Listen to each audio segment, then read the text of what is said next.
This report is a brilliantly argued, brilliantly analysed, very important report.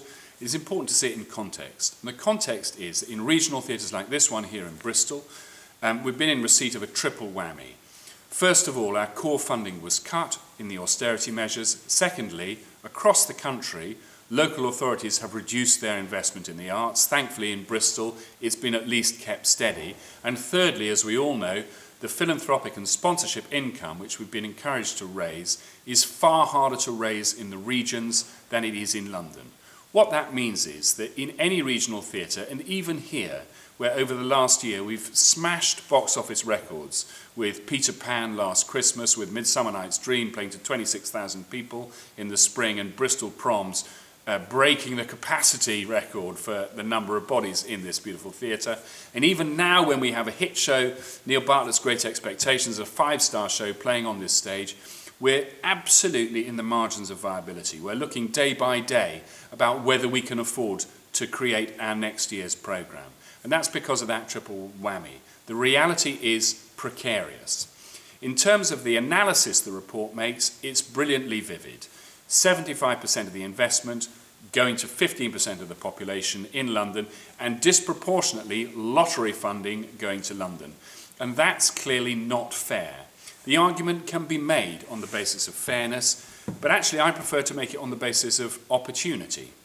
We're beginning to understand in Britain that a key part of what makes this country special is its creativity, its creative industries. And we're also beginning to understand that the economic recovery will be carried in the regions, in our core cities, in places like Bristol, Birmingham, Manchester, Liverpool, Newcastle, Sheffield. And the creative offer of those cities is a key part of that economic regeneration.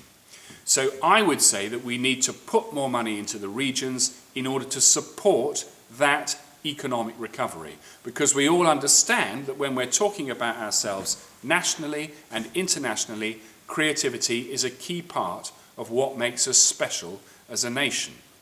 To put that in concrete terms, our production of Midsummer Night's Dream, which played here, toured internationally afterwards, and next spring, 2014, it plays again in London, in Hong Kong, in Washington, in LA, and an international tour. And everywhere it goes, it will be telling a story about the creativity and strength of Bristol and the creativity and strength of Britain.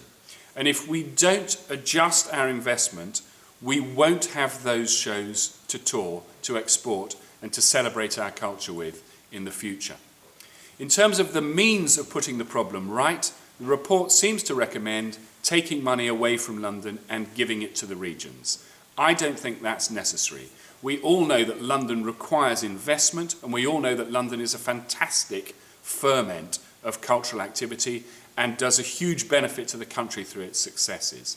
What I would recommend is the identification of a strategic fund of lottery money which is set aside specifically to invest in the creative sector in the regions. Additional money coming from the lottery money which is there, which the Arts Council can then deploy in order to, first of all, secure the future, and secondly, invest in the potential of regional arts organisations which at the moment are in peril.